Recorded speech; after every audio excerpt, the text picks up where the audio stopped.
अस्सलाम वालेकुम dear students. बच्चों, आज हम चैप्टर नंबर 3 के एक्सरसाइज के शॉर्ट क्वेश्चन शुरू करते हैं। तो फर्स्ट शॉर्ट क्वेश्चन है बच्चों आपके लिए। कह रहा है state second law of motion in case of rotation. आपने रोटेशन के लिहाज से क्या करना है, सेकंड लॉ को डिफाइन करवाना है, स्टेट करवाना है। तो देखें, लीनियर मोशन में जो हमारे पास न्यूटन सेकंड लॉ था वो क्या था, F is equal to M ए।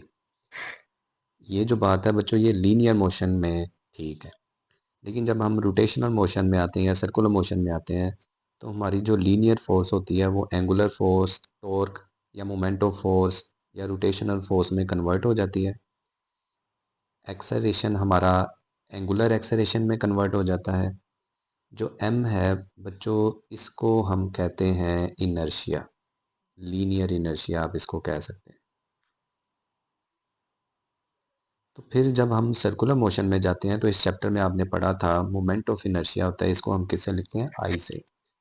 तो ये जो फार्मूला आपको नज़र आ रहा है, अगर आप इसको पढ़ना सीख लेंगे तो यही आपकी न्यूटन सेकंड लॉ की in case of rotation definition बन जाएगी। तो देखें क्या कह रहा है, the net torque acting on a body about a fix axis is equal to the product of moment of inertia of body and the its angular acceleration. यानी I moment of inertia और alpha, इन दोनों का जो product है बच्चों, इसको हम क्या कहते हैं, टॉर्क। और टॉर्क हमें बताएगी कि वो रोटेशनल मोशन में काम कर रहा है, दैट्स वाई ये हमारे पास डेफिनेशन बन जाएगी न्यूटन सेकंड लॉ की। नेक्स्ट बच्चों हमारे पास क्वेश्चन है,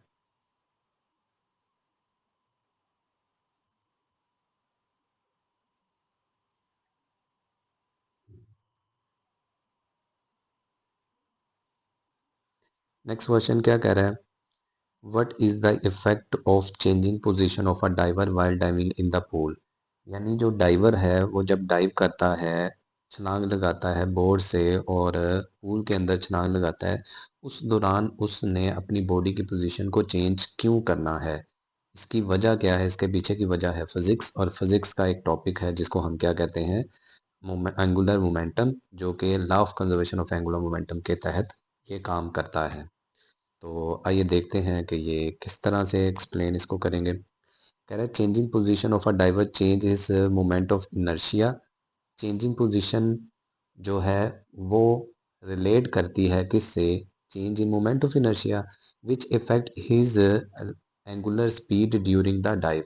जब डाइवर छलांग लगाता है तो उसका मोमेंट ऑफ इनर्शिया चेंज होता है, जिसकी वजह से उसकी स्पीड में वेरिएशन आती है। तो according to law of conservation of angular momentum क्या कहता है, एल इज इक्वल टू क्या होता है, आई ओमेगा। तो यहाँ से एंगुलर मोमेंटम ने क्या रहना है बच्चों, कांस्टेंट। तो ध्यान रखिएगा, जब इनर्शिया बढ़ेगा तो स्पीड क्या हो जाएगी, कम। जब आप इनर्शिया को कम करेंगे तो एंगुलर स्पीड क्या हो जाएगी, ज़्यादा।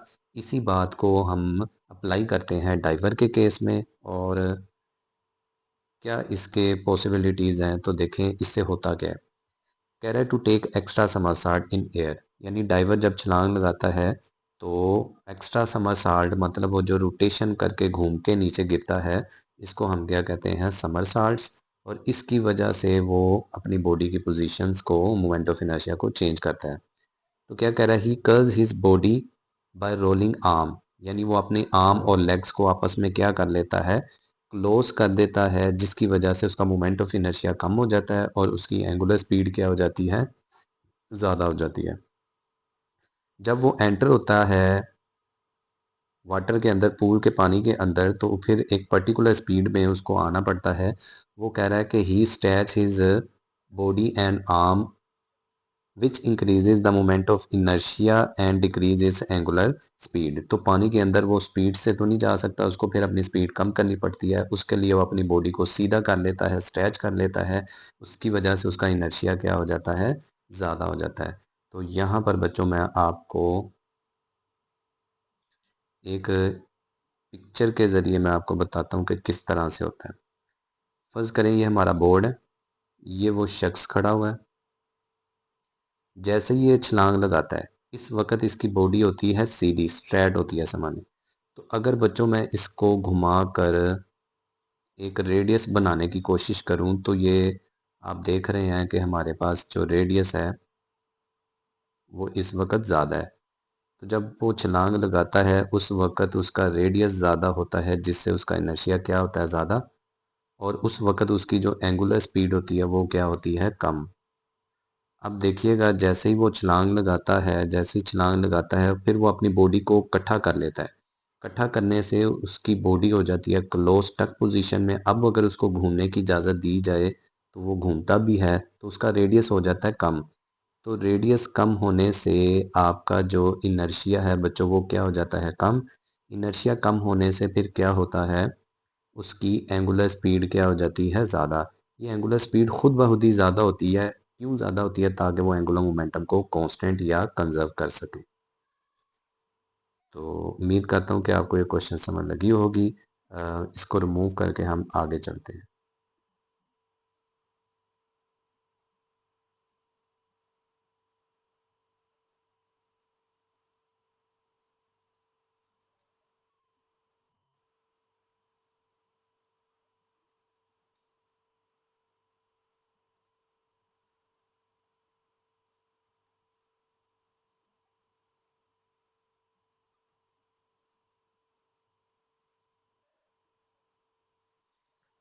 लो जी, 3.4 कह रहा है math is a measure of inertia in linear motion, what is analog in rotational motion, describe briefly.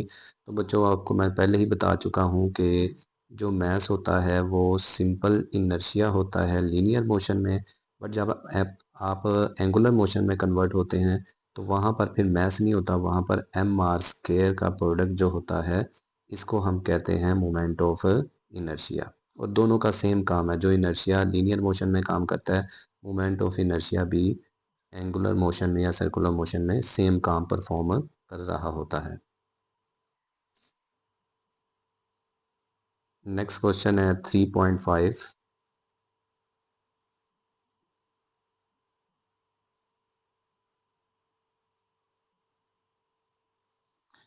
कह रहा है why is it harder for a car to take turn at high speed than the lower speed. वो कह रहा है car को turn लेने के लिए हाई स्पीड पर मुश्किल क्यों होती है, स्लो स्पीड पर तो वो इजीली टर्न ले लेती है। इसकी वजह बच्चों सेंटीमीटर फोर्स, जितनी ज़्यादा स्पीड होगी उतनी सेंटीमीटर फोर्स ज़्यादा होगी, और उतनी सेंटीमीटर फोर्स ज़्यादा होने के लिए आपको फ्रिक्शन के जो फैक्टर्स हैं वो भी मतलब ज़्यादा होने चाहिए, तभी वो आपको सेंटीमीटर फोर्स प्रोवाइड कर सकता है। लेकिन जब हम एक पर्टिकुलर वैल्यू से ज़्यादा पर जाते हैं स्पीड पर, तो फ्रिक्शन इतनी नहीं मिल पाती और इतनी सेंटीमीटर फोर्स नहीं मिल पाती। डेट्स वाई वो हाई स्पीड पर इजीली टर्न नहीं ले सकता, उसको मुश्किल होती है। It is harder because more centimetre force is needed to change his direction at high speed. Centimetre force का फार्मूला क्या होता है, M V square over R, मतलब स्पीड का सेंटीमीटर फोर्स से डायरेक्ट रिलेशन है। अगर स्पीड बढ़ती है तो फिर सेंटीमीटर फोर्स भी बढ़ेगी, और सेंटीमीटर फोर्स अगर मिलती है तो वो रोटेट कर जाएगा, घूम जाएगा। अगर ना मिली वहाँ पर तो इसका मतलब है वो फिर मुश्किल से उसको टर्न लेना पड़ेगा। कह रहा है the friction between the tyres and the road provide the required centimetre force. ये उसने वजह बताई है कि सेंटीमीटर फोर्स किसकी वजह से मिलती है। तो जब हाई स्पीड पर जाते हैं तो फ्रिक्शन इतनी नहीं होती, इतनी सेंटीमीटर फोर्स नहीं प्रोवाइड कर पाती, जिसकी वजह से वो फिर टर्न लेना भी उसके लिए क्या हो जाता है, मुश्किल हो जाता है। 3.6 कैंसिल है।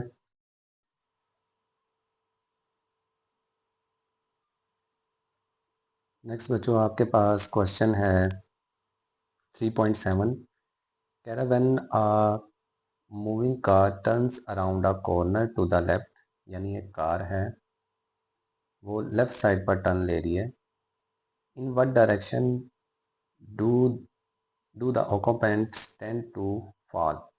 वो कह रहा है कि अगर आपकी कार लेफ़्ट साइड पर जाए तो जो अंदर गाड़ी सवार है, जो गाड़ी चला रहा है, वो जो ओकोपेंट है वो किस साइड पर फॉल करेगा। तो ज़ाहिर सी बात है बच्चों, अगर आप गाड़ी का टर्न लेते हैं लेफ़्ट साइड पर तो आप बीच में बैठे हुए हैं, आपकी बॉडी इनर्शिया की वजह से वहीं रहने की कोशिश करेगी। तो जब गाड़ी लेफ़्ट टर्न हो जाएगी तो आपकी बॉडी उसके लिहाज से क्या काउंट होगी, राइट साइड पर काउंट होगी। तो यही बच्चों इसका आंसर है।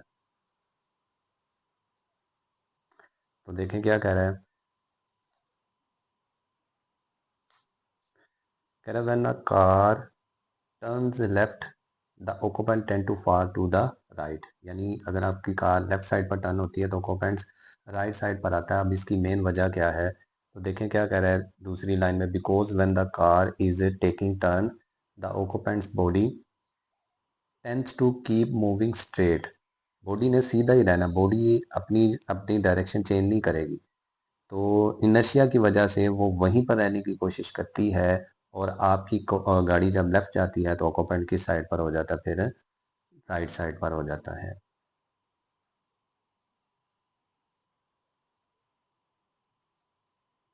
8 भी कटिंग है। 3.9 है, कह रहा है how does an astronaut feel weightlessness while orbiting from the earth in a spaceship. वो कह रहा है जो एस्ट्रोनॉट है वो क्यों वेटलेसनेस फील करता है जबकि वो ऑर्बिट कर रहा होता है स्पेसशिप के अंदर फ्रीली। तो इसकी वजह मेन क्या है बच्चों, एस्ट्रोनॉट और जो हमारे पास स्पेसशिप है वो दोनों ही अर्थ के गिर्द क्या कर रहे होते हैं, फ्रीली रिवॉल्व कर रहे होते हैं। तो डेट्स वाई जब भी कोई बॉडी फ्रीली रिवॉल्व करे या फ्रीली फॉल करे उसके अंदर वेटलेसनेस की कंडीशन सेटिस्फाई होती है, और एक्स्ट्रा फोर्स समझ लें उस पर जो लग रही होती है वो ख़त्म हो जाती है। तो क्या कह रहा है, while orbiting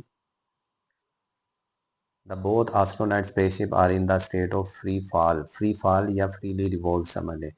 there is no contact force pushing the astronaut up like the ground, तो सो एस्ट्रोनॉट फील वेटलेसनेस, यानी जब वो स्पेसशिप या स्पेस स्टेशन के अंदर फ्रीली रिवॉल्व कर रहा होता है तो उसके ऊपर जो एक्स्ट्रा एडिशनल जो फोर्स होती है, जो एक्सटर्नल फोर्स होती है वो अमल नहीं करती, जिसकी वजह से बच्चों को क्या हो जाता है, वेटलेसनेस का शिकार हो जाता है। कंस्ट्रक्टेड रिस्पॉन्स शॉर्ट क्वेश्चन हैं। तो पहला शॉर्ट क्वेश्चन है 3.1, कह रहा है if the angular velocity of different particles of rigid body is constant, will the linear velocity of these particles also constant। तो इसको बच्चों मैं एक एग्जांपल से समझाता हूँ। आप मुझे बताएं, ये एक हमारे पास सर्कल है जिसका सेंटर ये वाला है। अब ये जो बॉडी है इसके ऊपर मैं डिफरेंट पॉइंट्स के ऊपर कुछ मैथ फर्ज कर लेता हूँ, एक ये और एक मैं इधर ले लेता हूँ। अगर ये डिस्क रोटेट कर रही है तो इसके ऊपर जितने भी पॉइंट्स हैं वो सेम एंगुलर वेलोसिटी से रोटेट करेंगे। इसकी एग्जांपल ले लें, जो फ़ैन है, फ़ैन की जो सेंटर डिस्क है वो रोटेट करती है तो उसके ऊपर जो पर लगे होते हैं वो भी तो सेम स्पीड से रोटेट कर रहे हैं। इवन कि आप उसके ऊपर कोई भी चीज़ अटैच कर देंगे वो सेम स्पीड से क्या करेगी, रिवॉल्व करेगी। यानी एंगुलर वेलोसिटी सबकी सेम है। वो सवाल पूछ रहा है क्या लीनियर वेलोसिटी सबकी सेम होगी, नहीं होगी। इसकी वजह क्या है, इसकी वजह है हमारे पास ये फार्मूला। तो आपने पढ़ा था v is equal to R omega. तो v और r आपस में क्या है, डायरेक्टली प्रोपोर्शनल। जिसका रेडियस ज़्यादा होगा, जिसका डिस्टेंस सेंटर से ज़्यादा होगा उसकी स्पीड ज़्यादा होगी, जिसका डिस्टेंस सेंटर से कम होगा उसकी स्पीड कम होगी। तो इसका डिस्टेंस सेंटर से कुछ और है, इसका डिस्टेंस सेंटर से कुछ और है, और इसका डिस्टेंस सेंटर से कुछ और है। यानी तीनों पॉइंट्स का जो आर डिस्टेंस है वो तीनों डिफरेंट है। डेट्स वाई इनकी लीनियर वेलोसिटी भी क्या होगी, डिफरेंट होगी। तो आइए बुक से रीड करते हैं और देखते हैं कि बुक पे हमने इस क्वेश्चन को किस तरह से अटेम्प्ट करना है। कह रहा है the magnitudes of linear velocities will be different for different particles. Different होते हैं डिफरेंट पार्टिकल्स के लिए। ये वेलोसिटी डिपेंड करती है सेंटर से जो डिस्टेंस होता है उस पॉइंट तक का, उसके ऊपर डिपेंड करती है। तो v is equal to R omega, v proportional है r, रेडियस ज़्यादा डिस्टेंस ज़्यादा, तो फिर हमारा लीनियर वेलोसिटी भी क्या हो जाएगा, ज़्यादा हो जाएगा। नहीं जी, लास्ट पे वो क्या कहता है, since different particles are at different distances from the axis of rotation their velocities will be different even its angular velocity is constant. जबकि एंगुलर वेलोसिटी कांस्टेंट है बट लीनियर वेलोसिटी आर के change होने से क्या हो जाती है, change हो जाती है। नेक्स्ट बच्चों 3.2 कैंसिल है और 3.3 पर आते हैं। कह रहा है why do we tumble when we take the sharp turn with the large speed. वो कह रहा है जब आप तेज़ी से आते हैं और अचानक अपने आप को टर्न लेने की कोशिश करते हैं तो आप टम्बल मतलब इम्बैलेंस क्यों हो जाते हैं, या आप गिर क्यों जाते हैं, उसकी वजह क्या है। उसकी वजह वही है जो आपने कार वाली एग्जांपल दी। जब आप हाई स्पीड पर टर्न लेते हैं तो फिर आपकी बॉडी जो होती है वो स्ट्रेट जाने की कोशिश करती है इनर्शिया की वजह से। दैट्स वाई जब गाड़ी लेफ़्ट टर्न लेती है तो आप राइट पर हो जाते हैं। इसी तरह से यहाँ पर भी है, जब आप तेज़ी से भाग रहे होते हैं तो आपके जो लेग्स हैं वो आपकी डायरेक्शन चेंज करने की कोशिश करते हैं, बट आपकी जो बॉडी का ऊपर वाला हिस्सा है यानी लेग्स अगर लेफ़्ट साइड पर टर्न लेने लगे हैं तो आपकी बॉडी स्ट्रेट जाने की कोशिश करती है इनर्शिया की वजह से। दैट्स वाई आप इम्बैलेंस हो जाते हैं और इस इम्बैलेंस की वजह से आप टंबल का शिकार हो जाते हैं या आप गिर जाते हैं। तो इसका आंसर क्या है? When we take sharp turn our feet turns quickly due to the friction with the ground, but the upper body जो होती है wants to go straight due to inertia. That's why हम अपना बैलेंस खो जाते हैं और उस वजह से हम गिर जाते हैं।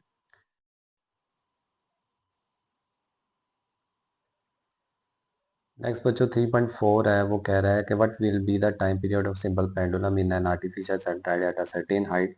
यानी वो कह रहा है कि आप एक आर्टिफिशियल सैटेलाइट के अंदर हैं जो कि एक सर्टेन हाइट पर हमारी अर्थ के ऊपर है और वहाँ पर सिंपल पेंडुलम यूज़ कर रहे हैं, तो उसका टाइम पीरियड क्या होगा?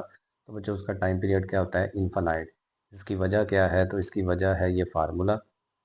अब जो फार्मूला है इसमें बच्चों जो जी है, जी की वैल्यू ऊपर जाकर क्या हो जाती है? इफेक्टिव जी की वैल्यू। यहाँ पर जो जी है ये इफेक्टिव है, जो कि क्या होता है? जी माइनस ए होता है। ये याद रखना है आपने। यानी जी इफेक्टिव का जो फार्मूला है वो है जी माइनस ए। तो ये जी की वैल्यू इफेक्टिव जी कैसे ज़ीरो होता है? जब आप हाइट पर जाते हैं, फ्री फॉल कर रहे होते हैं या फ्रीली रिवॉल्व करते हैं सेटेलाइट में, तो हमारा जो ए होता है वो जी हो जाता है। तो जी से जी कैंसिल होकर हमारा इफेक्टिव जी की वैल्यू क्या हो जाती है? ज़ीरो। तो आप देख रहे हैं इसमें जी की वैल्यू ज़ीरो रखी तो समथिंग ओवर ज़ीरो क्या होता है? इन्फानाइट। तो टाइम पीरियड क्या हो जाता है? इन्फानाइट हो जाता है। इसको मज़ीद एक्सप्लेन करते हैं, देख रहे हैं। Time period of simple pendulum in a satellite is infinite because the artificial satellite orbiting the earth in a state of free fall. Free fall जब भी होगा ए क्या हो जाएगा? जी हो जाएगा, विच क्रिएट्स वेटलेसनेस और zero gravity inside the satellite as the time period of simple pendulum T is equal to 2 pi square root L over जी।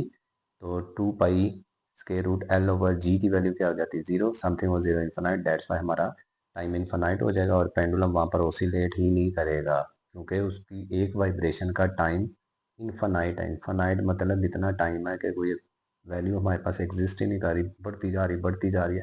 कोई फिक्स वैल्यू हो तो फिर हमारा टाइम हो ना, कि 1 सेकंड है, 2 सेकंड है, 1 मीटर है, 1 मिनट है, 10 मिनट है, 1 घंटा है, 1 साल है, कुछ तो हो हमारे पास कि एक वाइब्रेशन का टाइम तो हो। ये वाली एक वाइब्रेशन का टाइम तो कुछ हो। इन्फानाइट टाइम हमारे पास वैल्यू एग्जिस्ट नहीं कर रही। 5 और 6 बच्चों कैंसिल है। नेक्स्ट हमारे पास है 7। कह रहे हैं uniform circular motion what are the average velocity and average acceleration for one rotation. तो ये आप याद रखिएगा, एक रोटेशन में इस पॉइंट से जब हम चलते हैं और इसी पॉइंट पर वापस आते हैं, इस पॉइंट से चले और इसी पॉइंट पर वापस आ गए, तो हमारा डिस्प्लेसमेंट कितना हुआ? ज़ीरो। तो एवरेज वेलोसिटी का फार्मूला होता है डिस्प्लेसमेंट ओवर टाइम। तो जब आप डिस्प्लेसमेंट ज़ीरो रखेंगे तो एवरेज वेलोसिटी क्या हो जाएगी? ज़ीरो। एवरेज एक्सेलरेशन क्या होगा? Change in velocity per unit time. जब चेंज इन वेलोसिटी ज़ीरो है तो फिर हमारे पास एक्सेलरेशन भी क्या होगा? ज़ीरो। यानी एक कंप्लीट रोटेशन में एवरेज वेलोसिटी और एवरेज एक्सेलरेशन ज़ीरो है, बट इंस्टेंटेनियस डिफरेंट है। इंस्टेंटेनियस की वैल्यू एग्जिस्ट करती है बट एवरेज जो हम देख रहे हैं वो ज़ीरो है। आइए इसको हम रीड करते हैं और देखते हैं क्या कह रहा है। कह रहा both are zero because motion is a uniform circular motion as after one rotation the object returns to the starting point with the same velocity। Starting point पर आ जाता है तो हमारा डिस्प्लेसमेंट क्या हो जाता है? वेलोसिटी भी क्या हो जाता है? ज़ीरो। तो जब डिस्प्लेसमेंट ज़ीरो है तो एवरेज वेलोसिटी ज़ीरो है। जब चेंज इन वेलोसिटी ज़ीरो है तो हमारा एक्सेलरेशन भी ज़ीरो है। 3.8 कैंसिल है। नेक्स्ट कह रहा है कह रहा है a ball is just supported by a string without breaking. एक बाल को हमने स्ट्रिंग से अटैच किया और वो धागा नहीं टूटा, लेकिन वो कह रहा है जब उसको घुमाते हैं, when it is wild in a vertical circle it breaks, explain why. तो वो जब उसको घुमाते हैं सर्कुलर में तब वो ब्रेक क्यों हो जाता है धागा, इसकी वजह आपने बतानी है। ले जी, जब हम उसको लटकाते हैं तो उस दौरान जो हमारा वेट है और जो हमारी टेंशन है वो आपस में क्या हो जाती है? इक्वल। डेट्स वाई दोनों जब ऊपर अपोजिट होने की वजह से बैलेंस कर जाती हैं तो कोई आपका स्ट्रिंग ब्रेक नहीं होगा। कह रहा है जब हम इसको वायर करते हैं वर्टिकल सर्कल में नेट फोर्स जो एक्ट होती है वो इक्वल टू द क्या हो जाती है, सेंटीमीटर फोर्स। अब आप इस डायग्राम में देखें हमारे पास नेट फोर्स कितनी है। नेट फोर्स है दो फोर्सेस का सम, एक है टेंशन और एक है वेट। अब आप देख रहे हैं दोनों एक दूसरे के क्या अपोजिट, तो किसी एक के साथ आपको माइनस लगाना पड़ेगा। फर्स्ट करें मैं टेंशन को पॉजिटिव मान लेता हूँ और वेट को नेगेटिव, तो हमारे पास जो नेट फोर्स होगी एफ नेट होगा वो हमारे पास क्या होगा, टेंशन प्लस वेट अपोजिट है तो उसके साथ क्या आ जाएगा, माइनस। तो ये वाली चीज़ आपको यहाँ पर नज़र आ रही होगी, T minus M G. W की वैल्यू क्या होती है, एम जी। नेट फोर्स जो होती है वो सेंटीमीटर फोर्स दे रही होती है, तो ये आ गया सेंटीमीटर फोर्स के बराबर। अब ये हमने किया क्या, टेंशन को निकाला, एम जी को उस तरफ सेंटीमीटर फोर्स की तरफ जाके प्लस कर दिया, यानी टेंशन बराबर है वेट प्लस सेंटीमीटर फोर्स के। तो आगे कहता है tension is greater than the weight the ball and the increase with speed of the ball. आगे if the tension exceed the breaking strength of the string it will break. वो कह रहा है कि अगर वेट ज़्यादा हुआ सेंटीमीटर फोर्स से, तो टेंशन से सॉरी ज़्यादा हुआ, तो आपकी ये वाली फोर्स ज़्यादा हो जाएगी और टेंशन वाली फोर्स कम हो जाएगी। तो टेंशन अगर प्रोवाइड कम हुई तो वो चीज़ वेट के ज़्यादा होने की वजह से क्या हो जाएगा, टूट जाएगा। तो जब ये टूट जाएगा तो फिर आपका सर्कुलर पाथ में ही घूमना उसके लिए क्या हो जाएगा, मुश्किल हो जाएगा। नेक्स्ट है 3.10, वो कह रहा है कि how is the centimetre force applied supplied to in the following cases. इन तीनों केस में सेंटीमीटर फोर्स किसकी वजह से आती है। लो जी, जो सैटेलाइट घूम रहा है उसको सेंटीमीटर फोर्स मिलती है ग्रेविटेशनल फोर्स से। A car taking turn on level road, तो लेवल रोड पर जो सेंटीमीटर फोर्स मिलती है, ये पीछे भी हम गाड़ी के केस में जिक्र कर रहे हैं, फ्रिक्शन की फोर्स है। A stone wild in a circle, stone जो घूमता है वो किसकी वजह से घूमता है, सेंटीमीटर फोर्स की वजह से, और वो किसकी वजह से मिलती है उसको, टेंशन की वजह से। तो ये 3 पॉइंट आपके तीनों यहाँ पर लिखे हुए हैं।